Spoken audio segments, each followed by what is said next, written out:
नमस्कार। और इस नई गहन चर्चा में बहुत बहुत स्वागत है। आज हम सभी इतिहास के पन्नों को एक बिल्कुल अलग नजरिए से पलटने वाले हैं। हाँ, एक बहुत ही दिलचस्प नजरिया। हाँ, क्योंकि स्कूल के दिनों में तो बस यही लगता था कि इतिहास का मतलब सिर्फ तारीखें रटना है ना? बिल्कुल। कौन सा राजा कब गद्दी पर बैठा या कौन सी लड़ाई किस साल लड़ी गई। सही कहा। लेकिन आज की हमारी इस चर्चा का विषय थोड़ा अलग है। आज हम बात करेंगे भारतीय उपमहाद्वीप के प्रारंभिक इतिहास के बारे में। क्या, कब, कहाँ और कैसे। और सबसे अच्छी बात यह है कि आज हमारे पास बहुत ही कमाल के स्रोत हैं। हाँ, प्राचीन भूगोल, मानव बस्तियों की शुरुआत और हमारे देश के नामकरण को लेकर जानकारी का पूरा एक खजाना है। और हम उन जासूसों के बारे में भी बात करेंगे। पुरातत्वविदों के बारे में। जी हाँ, जो अतीत की इन छोटी छोटी कड़ियों को जोड़कर देखते हैं। तो आज का हमारा मिशन सिर्फ ये जानना नहीं है कि अतीत में क्या हुआ, बल्कि ये समझना है कि भूगोल ने मानव जीवन को कैसे आकार दिया। और हमारे देश का नाम भारत और इंडिया कैसे पढ़ा। बिल्कुल। और इतिहासकार लिपियों और सिक्कों जैसी छोटी छोटी चीजों से इतना बड़ा इतिहास कैसे निकाल लेते हैं। ये पूरी प्रक्रिया ही किसी थ्रिलर से कम नहीं है। तो चलिए इसे समझते हैं। सबसे पहले भूगोल और प्रारंभिक मानव बस्तियों की बात करते हैं। नदियों और पहाड़ों का जादू। अगर हम अपने उपमहाद्वीप के प्राकृतिक मानचित्र को देखें तो समझ आता है कि पहाड़ और नदियां इंसानों का पहला घर बनी। बिल्कुल सही। उत्तर पश्चिम की वो जो सुलेमान और किरथर पहाड़ियां हैं ना, उनका इतिहास बड़ा हैरान करने वाला है। हाँ, लगभग 8000 साल पहले की बात है। 8000 साल। और यहीं पर पहली बार गेहूं और जौ जैसी फसलें उगाई गई। और सिर्फ खेती ही नहीं। ओ हाँ, भेड़, बकरी, गाय, बैल को पालतू भी बनाया गया। लोग गांवों में बसने लगे थे। और अगर हम उत्तर पूर्व की तरफ देखें, गारो पहाड़ियां। हाँ, गारो पहाड़ियां और मध्य भारत में विंध्य पहाड़ियां, यहाँ भी कृषि का बहुत विकास हुआ। मैंने पढ़ा था कि विंध्य के उत्तर में सबसे पहले चावल उपजाया गया। बिल्कुल। और यहाँ जो सबसे आकर्षक है वो ये है कि नदियों और सभ्यताओं का संबंध कितना गहरा था। अच्छा, वो कैसे? देखिए, सिंधु नदी और उसकी सहायक नदियों को ही ले लीजिए। लगभग 4700 साल पहले इन्हीं के किनारे आरंभिक नगर फले फूले। 4700 साल पहले? मतलब ये हमारे उपमहाद्वीप के पहले बड़े शहर थे। हाँ, और फिर समय के साथ लगभग 2500 साल पहले गंगा और उसकी सहायक नदी सोन के आसपास भी नगरों का विकास हुआ। और यहीं गंगा के दक्षिण में प्राचीन काल का वो मशहूर राज्य था मगध, वर्तमान का बिहार, जो एक बहुत ही शक्तिशाली और विशाल राज्य बना। अब जब हम इन इलाकों की बात कर रहे हैं तो एक बात मुझे हमेशा अचरज में डालती है। क्या? उस समय इतनी प्राकृतिक आपदाएं थीं, हिमालय जैसे ऊंचे पर्वत थे, अथाह समुद्र थे। यात्राएं बहुत जोखिम भरी थी। हाँ, फिर भी लोग इतनी यात्राएं क्यों करते थे? इसके कई कारण थे।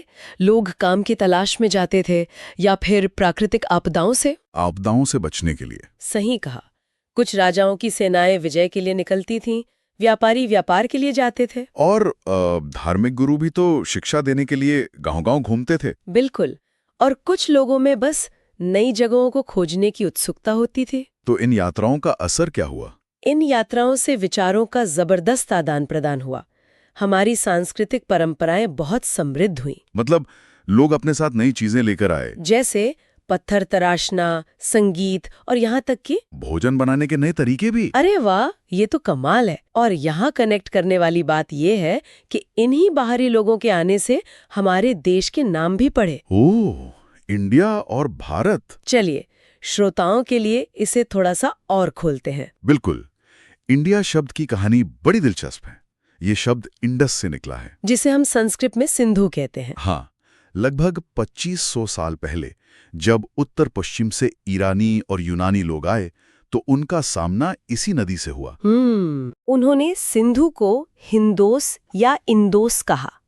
और सबसे मजेदार बात यह है कि इस नदी के पूर्व की भूमि को उन्होंने इंडिया कहना शुरू कर दिया। तो मतलब बाहरी लोगों ने सिंधु नदी के नाम पर इस पूरी जमीन को इंडिया बना दिया। बिल्कुल। और भारत नाम वो कैसे पड़ा?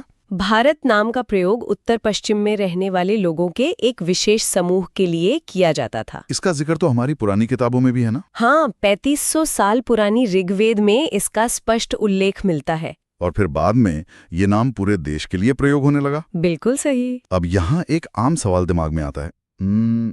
हम हजारों साल पहले की ये बातें इतनी पक्के तौर पर कह रहे हैं, ये पता कैसे चलती हैं? इसका जवाब हमें पांडुलिपियों और अभिलेखों में मिलता है। पांडुलिपियां यानी मैन्युस्क्रिप्ट्स, जो हाथ से लिखी जाती थीं। हाँ, जरा सोचिए, कागज नहीं था तब। ये ताड़ पत्रों पर या हिमालय में मिलने वाले भुर्ज पेड़ की छाल पर लिखी जाती थी। भुर्ज की छाल, लेकिन इतने हजारों सालों में तो कीड़ों ने इन्हें खा लिया होगा। बहुत सी नष्ट हो गईं, लेकिन आश्चर्य की बात है कि कई आज भी मंदिरों और विहारों में एकदम सुरक्षित है। और इनमें लिखा क्या होता था? सब कुछ, धार्मिक मान्यताएं, राजाओं का जीवन, विज्ञान, महाकाव्य और नाटक।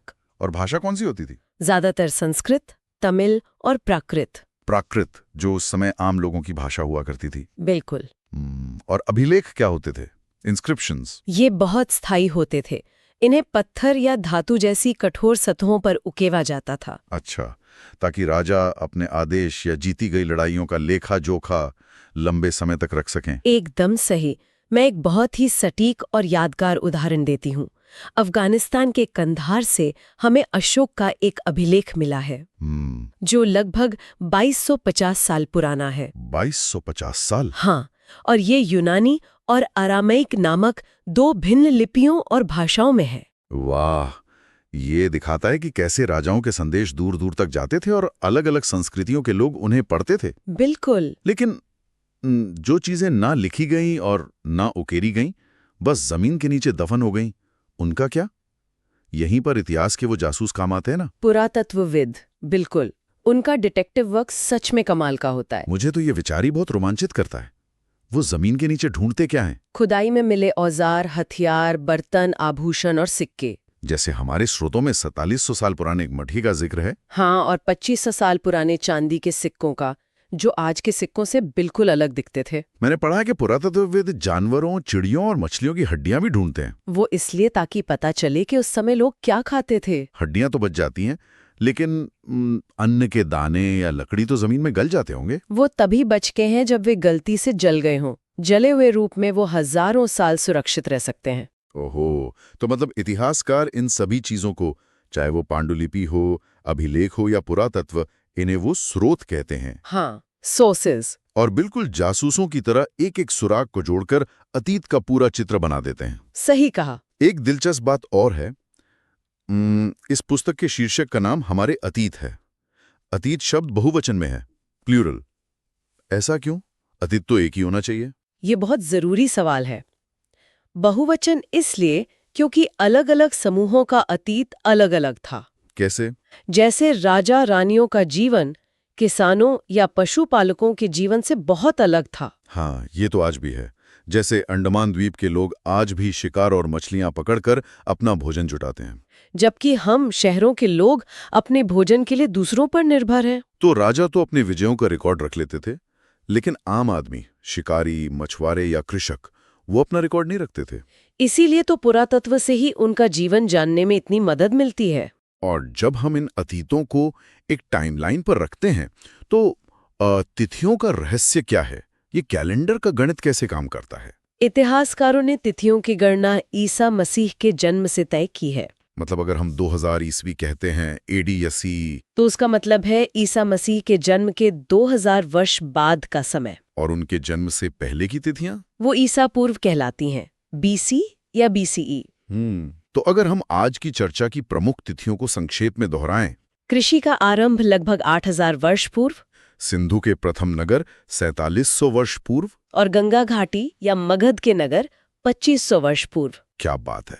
पूरी चर्चा को समेटते हुए अगर देखें, तो हमने सुलेमान पहाड़ियों की पहली फसल से लेकर इंडिया नाम के सफर को समझा, भुर्ज के पत्तों की नाजुक किताबों से लेकर अशोक के कंधार अभिलेख तक को देखा। ये वाकई अतीत का एक नहीं बल्कि अनेक रूप दिखाता है। और श्रोताओं के समय का सम्मान करते हुए मैं बस इस ज्ञान के महत्व पर जोर देना चाहूंगी।